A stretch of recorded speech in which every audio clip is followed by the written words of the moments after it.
I would like to say to everyone here, good afternoon and thank you. Thank you for coming to support my vision. My name is Donna Jackson. I am the descendant of enslaved people. It is from that context that I live my life and I realize where I came from and who I am through that context and through that lens. And I always center myself there because that is the truth. And that is the path that brought me to this place today. And I'm very proud to be a descendant of enslaved people. So I'd like to welcome everybody and thank you for being here. In 2020, I published this book called Race, Poverty, and Progress. It's a pretty provocative title, Race, Poverty, and Progress, because those words carry so much heavy, heavy meaning.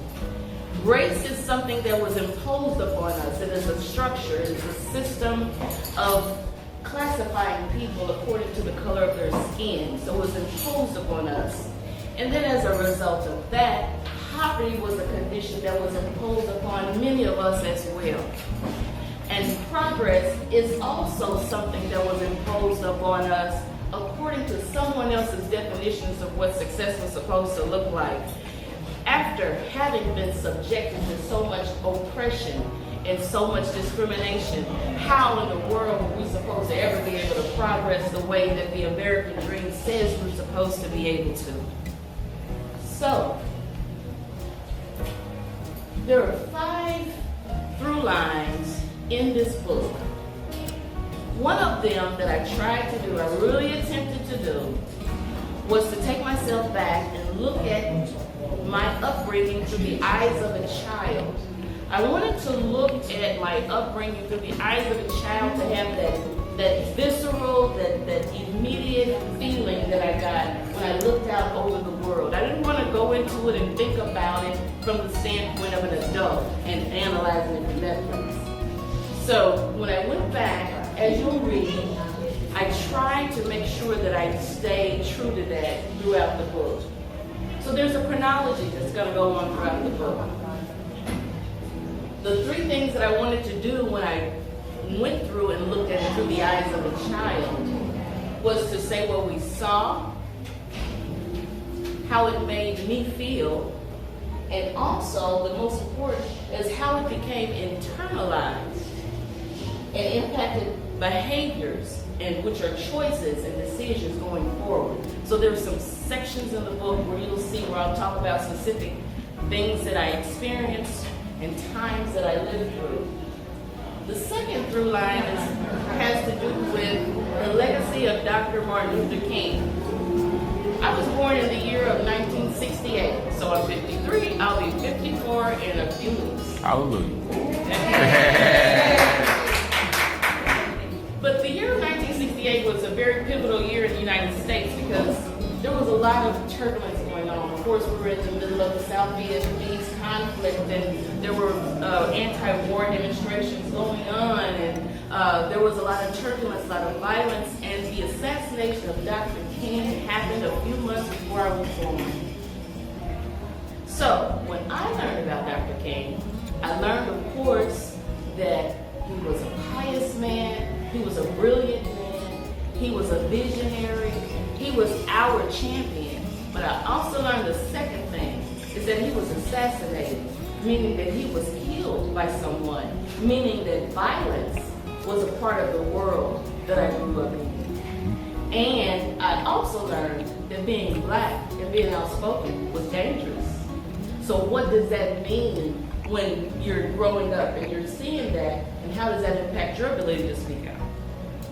So throughout the book, in like 10 or 20 year increments, I'll always ask the reflexive question, what would Dr. King think about us now? All right? Throughout the book, I also ask a few rhetorical questions. These rhetorical questions ask, what mechanisms existed to bring about positive outcomes in different areas? So, my mom, who is here, sitting at the table, has asked me over and over, what do you want the reader to walk away with? What is their takeaway? What do you want them to know? I want the reader to develop a sociological imagination about the way they look at the world. What does that mean? Sociological imagination means that you analyze everything in context in which it's given. It's not independent of the context, it's right there in it. So that means that I was born a little girl in Kansas City, Kansas, at KU Medical Center, 54 years ago, okay, to a family who had a set of values in a community that had some resources, or some maybe and some not, in a political sphere that was highly charged with a lot of upheaval in terms of, like I said, the Vietnam War conflict and everything going on with that. And so that's the context that I was born into. So I never can forget that, and I never can try to live outside of that, because that's my reality, okay? Let's go forward. So, when I ask those rhetorical questions, what mechanisms existed to bring about positive outcomes, we can ask the flip question and say, if they weren't there, that's why we might see some non-positive or some negative outcomes.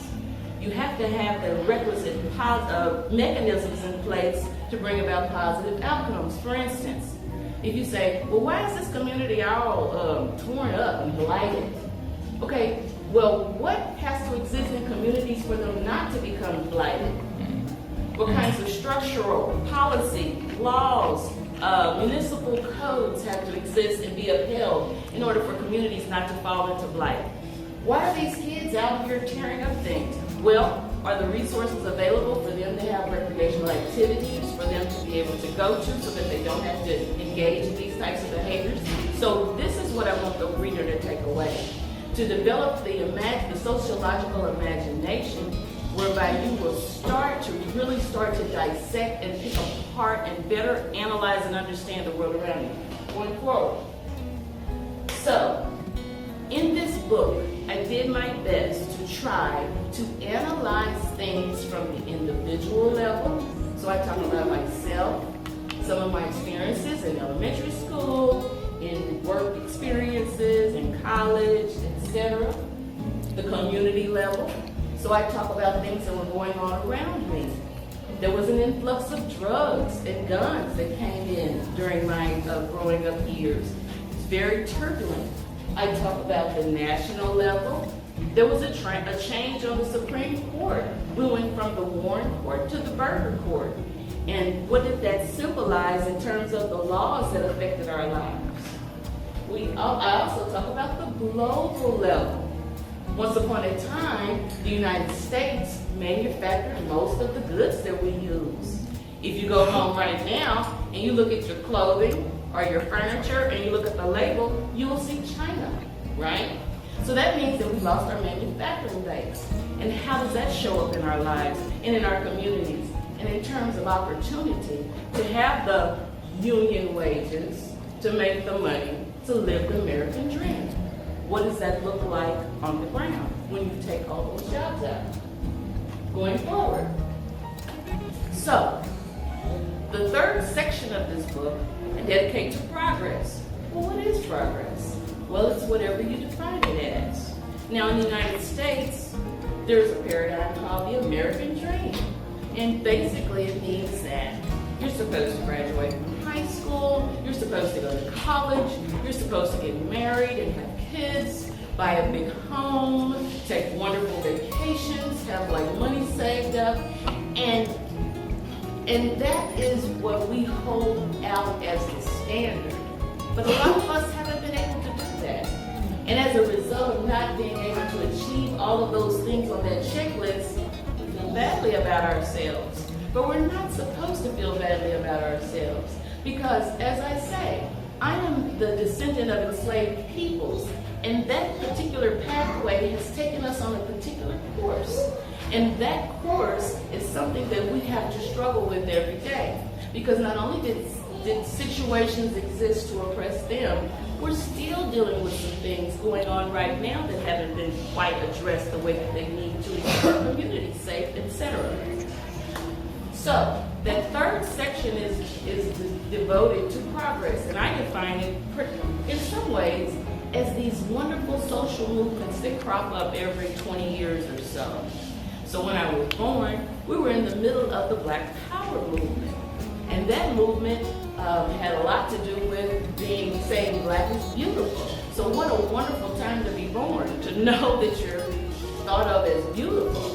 Additionally, say it loud, I'm Black and I'm proud. That was what James Brown said. So that made us feel good, along with Soul Train and all the other parts of the cultural experience of what it was like to be Black at that time.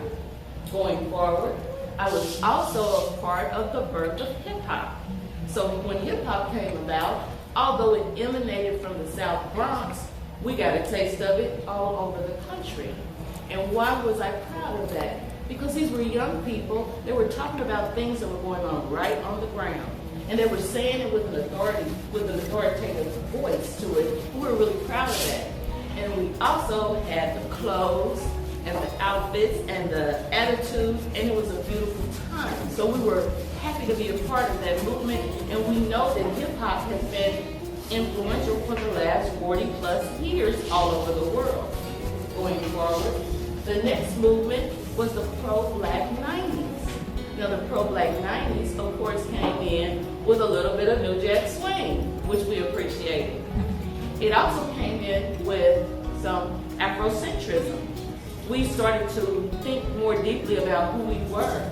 We weren't just African Americans or Black Americans. We descended from people, and those people came from Africa. So we started to learn a little bit more about that part of our culture as well in the 90s.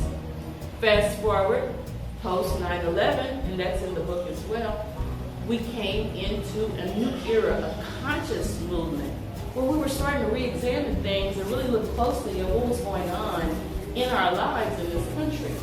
The Black Lives Matter movement came about after the death of Trayvon Martin in 2014, I believe it was.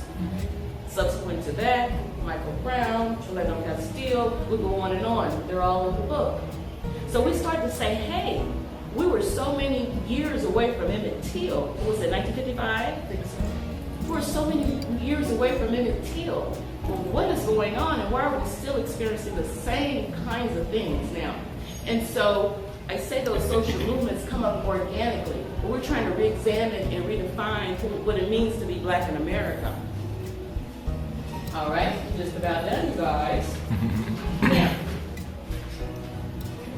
but to conclude, that is what I want you as the reader, if you haven't yet read my book, to get out of it. To develop the multi-layered analysis and really think about why things are the way they are. Where did they come from? Is it just that, oh, that kid is bad, he ain't gonna never be good? No, what's going on with him? Has he acquired the skills necessary to be able to communicate how he's feeling? Or is he just lashing out and being disruptive in class for no reason? There is a reason. So I'm in a classroom now, because I work in a classroom now, and so I understand that in context, like each and every individual child is coming to us with a particular set of context for their lives. They're coming to us, and we're trying to decipher what all that means. All right? In conclusion, progress means that we, as the descendants of enslaved people, our survival is our success. The mere fact that we're standing here is our success. The atrocities that we experience and continue to experience, even psychologically, when I see someone who looks like me harmed, we're still experiencing it. So my survival is my success. In 100 years, history will record the many, many artistic, fashion, musical, political, scientific, linguistic, and military contributions made to this country by the descendants of the enslaved. My name is Donna Jackson, and thank you for your time.